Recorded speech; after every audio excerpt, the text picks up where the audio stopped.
হাবিব এবং আমাদের সকলের প্রিয় সর্বজন শ্রদ্ধেয় মুরব্বী ডাক্তার জনাব ইলিয়াস সাহেব এবং মঞ্চে এলাকার সম্মানিত ব্যবসায়ী এবং বিশিষ্ট ভাইরা এবং প্রতিযোগী শিশু বাচ্চাদের অভিভাবক ভাই বোনেরা এবং উপস্থিত শ্রদ্ধেয় জনতা, আজ আমরা স্বাধীন দেশে বাস করছি। পরাধীনতার যন্ত্রণা কতটুকু যারা আমাদের শ্রদ্ধেয় মুরব্বী রয়েছেন তারা অনেকেই অনুভব করেন, যাদের বয়স 50-এর ওপরে। আমরা বুঝবো না, যখন বাংলাদেশ স্বাধীন হয় 1971 সালের এই দিনে আমার বয়স ছিল 3 বছর। একটু কথা বলতে পারি, আর তখন একমাত্র মহান নেতাপতি বঙ্গবন্ধুকে সবাই জানত। তো বঙ্গবন্ধুর যে 7ই মার্চের ভাষণ, তো আমাদের পারিবারিকভাবেও এটা সবাই বলতো। তো আমি ছোটবেলায় সেই সময়ে ভালো করে কথা বলতে না পারলেও এই কথাটা নাকি বলতাম। আমার আব্বা বলেছে, এবারের সংগ্রাম মুক্তির সংগ্রাম, এবারের সংগ্রাম স্বাধীনতার সংগ্রাম। তো আমার ছোটবেলায় শুনেছি এবং বলেছি। স্বাধীনতার ঘোষণা নিয়ে অনেক ধরনের বিতর্ক হয়, এগুলি রাজনীতিবিদরা অনেক বিতর্ক করেন, কিন্তু যে যাই বলো এই 7ই মার্চের যে ভাষণটা বঙ্গবন্ধুর, এই ভাষণ সেটাই স্বাধীনতার ঘোষণা আমি মনে করি ব্যক্তিগতভাবে। আর বঙ্গবন্ধু শেখ মুজিবুর রহমান সম্পর্কে আপনারা কে কতটুকু পড়াশোনা করেছেন? আমার আবার বদ অভ্যাস আছে একটু, যে বই পুস্তক ধরলে বা একটা বইয়ের নাম আসলে সেটা না পড়ে আমার শেষ করা যায় না। এই জননেত্রী বর্তমান প্রধানমন্ত্রী শেখ হাসিনার তত্ত্বাবধানে বঙ্গবন্ধুর নিজের হাতে লেখা ডায়েরি অসমাপ্ত আত্মজীবনীটা আমি শুরু থেকে শেষ পর্যন্ত পড়েছি। বিশাল বই। এই বইয়ের মধ্য থেকে আমি বঙ্গবন্ধুর নিজের জীবনের সেই ছাত্র জীবন থেকে নিয়ে শুরু করে জীবনের শেষ পর্যন্ত লিখে যেতে পারেননি অনেক অনেক গুরুত্বপূর্ণ তথ্য, যা অন্যের কাছে জিজ্ঞাসা করে পাওয়া যায় না, সেগুলি সেখান থেকে পেয়েছি এবং তার প্রতি অনেক শ্রদ্ধা জেগেছে। তিনি চিরদিন মেহনতি বঞ্চিত মানুষের জন্য কাজ করে গেছেন। যাই হোক, তো বঙ্গবন্ধু শেখ মুজিবুর রহমান তিনি বাংলাদেশের স্বাধীনতার মহান নায়ক। তার নেতৃত্বে এই বাংলাদেশ স্বাধীন হয়েছে এবং আমরা তার জন্য সবসময় দোয়া করব। আর চেষ্টা করতে হবে যে আমরা এদেশের স্বাধীনতা এটার জন্য চিরদিন অমর থাকে এবং এদেশের উন্নতি অগ্রগতির জন্য আমরা জান প্রাণ দিয়ে সবসময় দোয়া করব আর চেষ্টা করে যেতে থাকবো। আমরা আজকে বাংলাদেশ স্বাধীন আমলে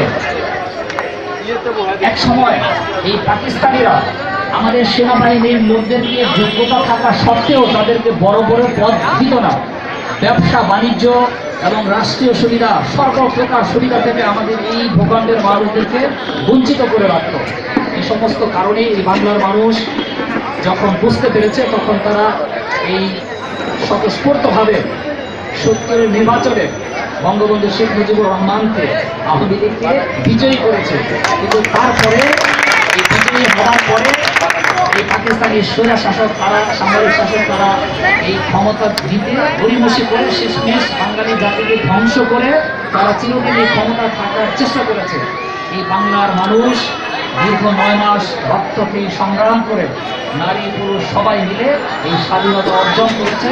আমরা আমাদের শরীর রক্ত দিয়ে এই বাংলাদেশের স্বাধীনতাকে টিকিয়ে রাখবো ইনশাআল্লাহ। বেশি লম্বা বক্তব্য করা যাবে না, তোমরা পুরস্কারের জন্য অপেক্ষা করছো। আর পুরস্কার যারা বিজয়ী হয়েছে পাবে, যারা অংশগ্রহণ করেছো আমি মনে করি সবাই বিজয়ী, কারণ একটা প্রতিযোগিতায় সবাই বিজয়ী হতে পারে না। তো তোমাদের সকলের জন্য আমাদের শুভ কামনা রইল, তোমাদের কল্যাণ কামনা রইল, তোমাদের উত্তম ভবিষ্যৎ এবং সকলের কল্যাণ কামনা এবং দেশের উন্নতি কামনা করে আমি আমার বক্তব্য এখানে শেষ করছি। আল্লাহ হাফেজ। বাংলাদেশ চিরজীবী হোক।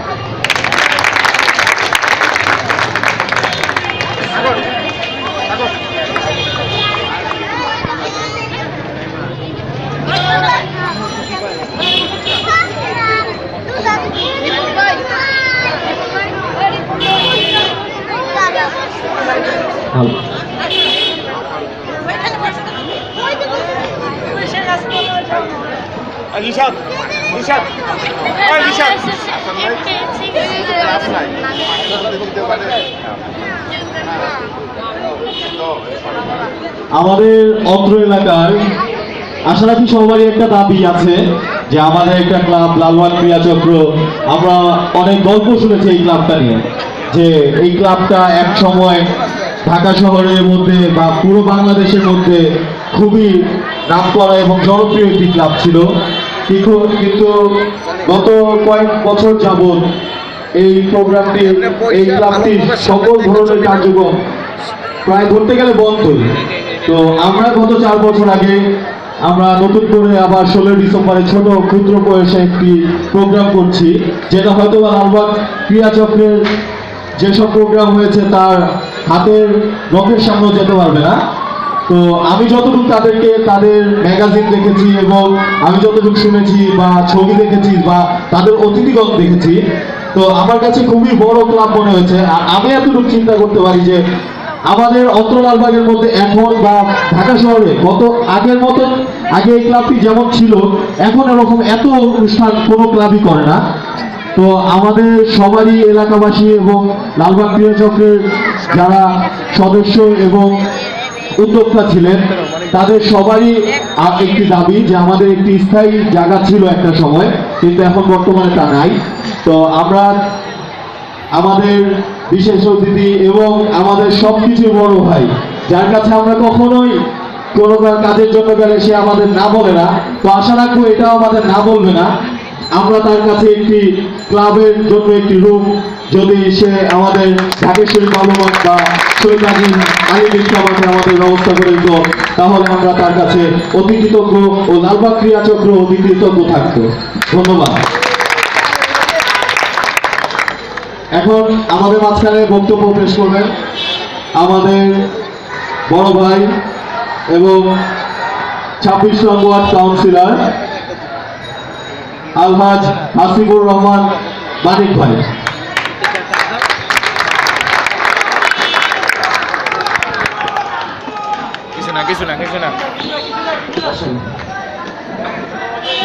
বিসমিল্লাহির রহমানির রহিম। আজ থেকে 1 বছর আগে এখানে দাঁড়িয়ে বক্তব্য রেখেছিলাম। সবসময় সবার সাথে দেখা হয়, কিন্তু বক্তব্য রেখেছিলাম 1 বছর আগে, দোয়া চেয়েছিলাম, বলেছিলাম আজকের এই দিন সবসময় যাতে আমরা পালন করতে পারি এবং যত ধরনের সহযোগিতা আছে করবো ইনশাল্লাহ, চেষ্টা করি। তাই আজকে লালবাগ ক্রীড়া চক্র কর্তৃক আয়োজিত মহান বিজয় দিবস উপলক্ষে আলোচনা সভা ও পুরস্কার বিতরণ অনুষ্ঠানের সম্মানিত প্রধান অতিথি আমার আপনার অত্যন্ত শ্রদ্ধাভাজন, যাকে আমরা অনেক অনেক শ্রদ্ধা করি, যার পিছনে, যে ইমামের পিছনে আমরা নামাজ পড়ি, যার কাছ থেকে আমাদের অনেক কিছু শিক্ষার আছে, সেই প্রাণপ্রিয় মানুষ, সবার সুপরিচিত মুখ, শ্রদ্ধাভাজন ব্যক্তি হাজী মাকসুদুর রহমান আজকে অনুষ্ঠানের সম্মানিত প্রধান অতিথি। আমি তার বক্তব্য শুনে এবং তার প্রতি যে ভালোবাসা মানুষের আছে, যে সত্যি মানুষের প্রতি সম্মান প্রদর্শন তখনই করে যখন সে একজন সত্যিকারের মানুষ হয়, সেই প্রাণপ্রিয় মানুষ আজকে অনুষ্ঠানের প্রধান অতিথি। আমি তাকে ধন্যবাদ জানাই। উপস্থিত আছেন আজকে অনুষ্ঠানে অন্যান্য অতিথিবৃন্দ, আপনার অত্র এলাকার, আমার অত্র এলাকার শ্রদ্ধাভাজন বড় ভাই, মুরব্বী, আমি সবার নাম বললাম না, এখানে যারা আছেন আমার পরিচিত জন এবং এলাকার স্থায়ী লোকজন, আমার চাচা চাচি বলেন, ভাই বোন বন্ধু, সবাইকে আমার এই 16ই ডিসেম্বর মহান বিজয় দিবসের শুভেচ্ছা এবং অভিনন্দন। বক্তব্য একটু বলতে হয়, সবসময় তো বক্তব্য বলার জন্য সুযোগ পাওয়া যায় না, লোক যদি না থাকে তাহলে বক্তব্য দেওয়া যায় না। তা আজকে এই যে কোনো অনুষ্ঠানের আয়োজন করলেই কিন্তু তখনই বক্তব্যের কথা চলে আসে।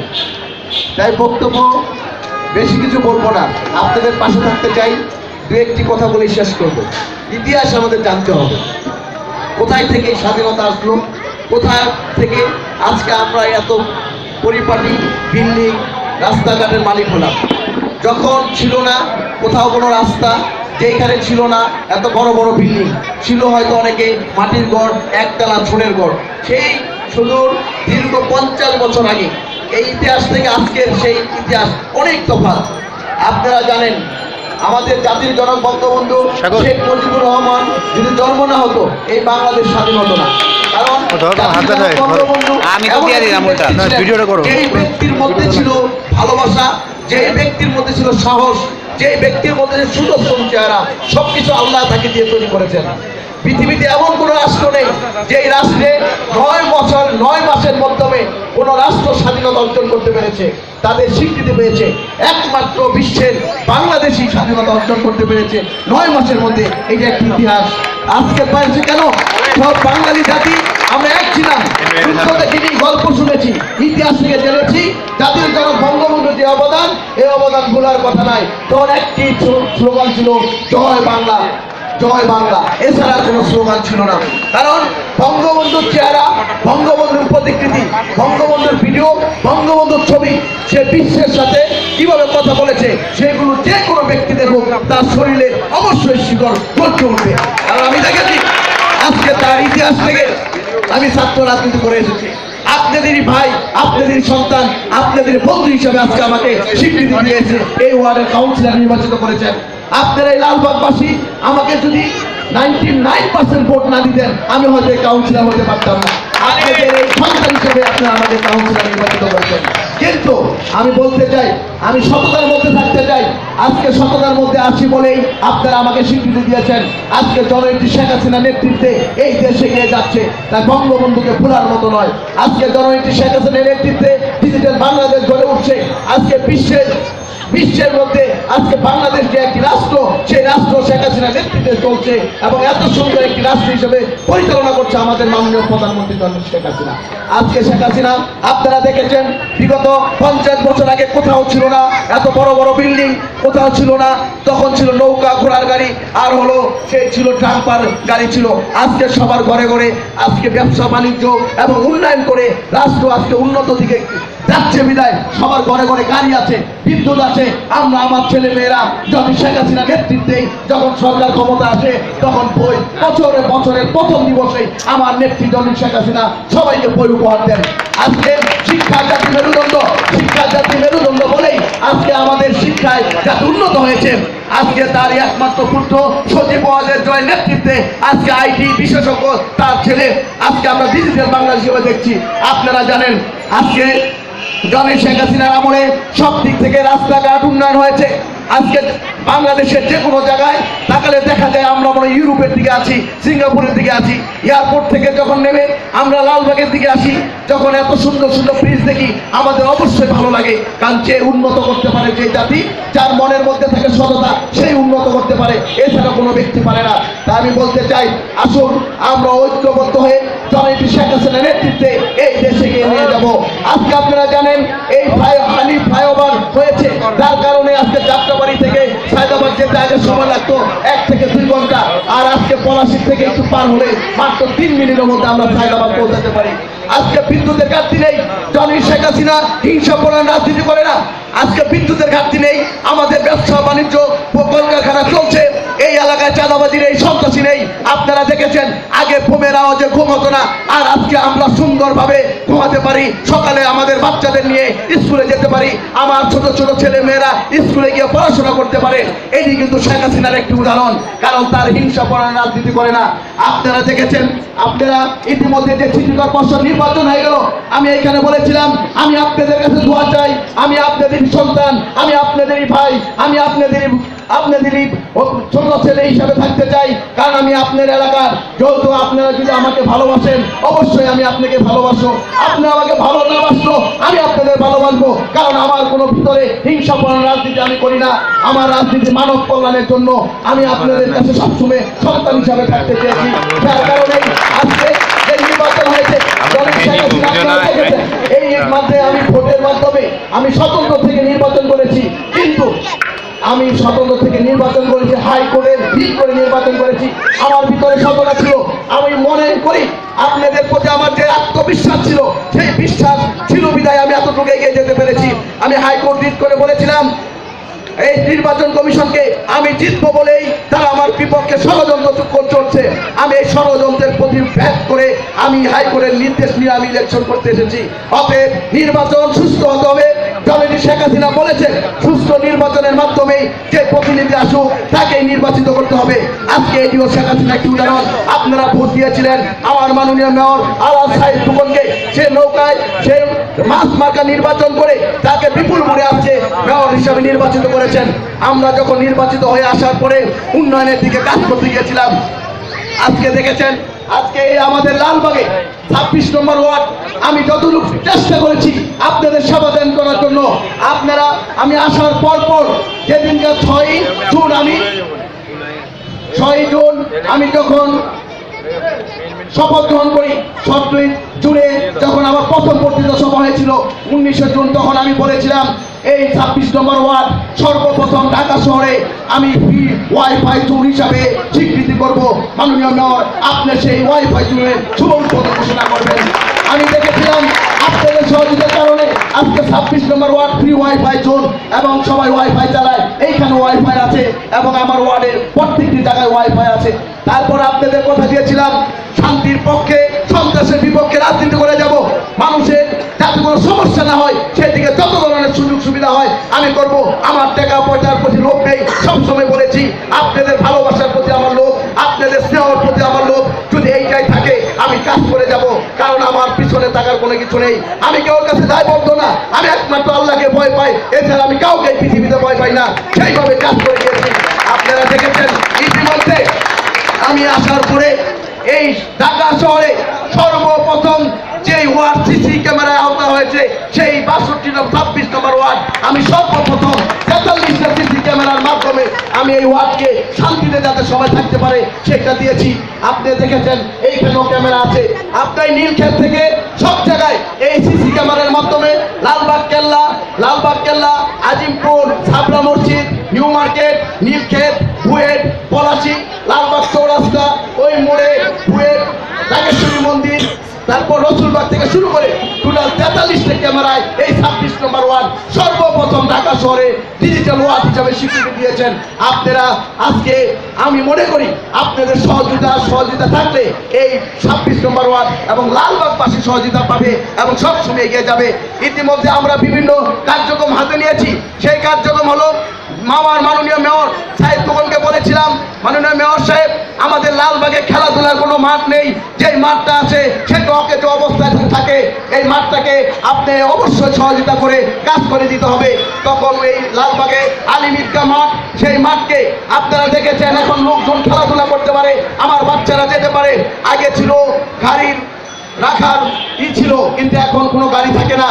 আমার মেয়র সাহেবের নির্দেশে আজকে এই মাঠ খালি করা হয়েছে এবং এই মাঠের মধ্যে আমার ছোট ছোট বাচ্চারা, আমার মা, আমার বোনরা যাতে হাঁটতে পারে ওই ব্যবস্থা করে দিব। উনি বলেছেন আমি করে দিব। প্রত্যেকটি পুরা মাঠটাকে আমরা ঘাট দিয়ে এবং ওয়ার্কওয়ে হিসাবে আমরা সাজিয়ে দিব, কিন্তু রক্ষণাবেক্ষণ দায়িত্ব আপনার। তাই আমি বলবো সবাইকে খেলাধুলার পাশে অবশ্যই পড়াশোনাটা করতে হবে। আর যখন একটি শিশু খেলাধুলার মধ্যে থাকে তখন সে অবৈধ কাজ থেকে এবং মাদকাসক্তি থেকে বিরত থাকে। আমি বলবো আসুন আজকে রাস্তাঘাট উন্নয়ন হবে। আপনারা ইতিমধ্যে দেখেছেন পরিষ্কার পরিচ্ছন্নতা ইমানের অঙ্গ, আর পরিষ্কার পরিচ্ছন্নতাকে প্রাধান্য রেখে আমি আমার 26 নম্বর ওয়ার্ডে প্রত্যেকটি দোকানে আমি ফ্রি বাস্কেট বিতরণ করেছি আমার নিজের সবকিছু থেকে। কিন্তু এই রক্ষণাবেক্ষণ দায়িত্ব আপনার। আমি আজকে লালবাগবাসী, আমি আপনাদের সন্তান, আপনারা যদি কাজ করে যান আমাকে সহযোগিতা করেন। এই 26 নম্বর ওয়ার্ড আপনাদের সহযোগিতার মাধ্যমে ঢাকা শহরে সর্বশ্রেষ্ঠ ওয়ার্ড হিসাবে আখ্যায়িত হবে। এর জন্য আমি আপনাদের সবার সহযোগিতা চাই। ময়লা যেখানে সেখানে না ফেলে বাস্কেটে রাখবেন এবং বাস্কেট ব্যবহার করবেন।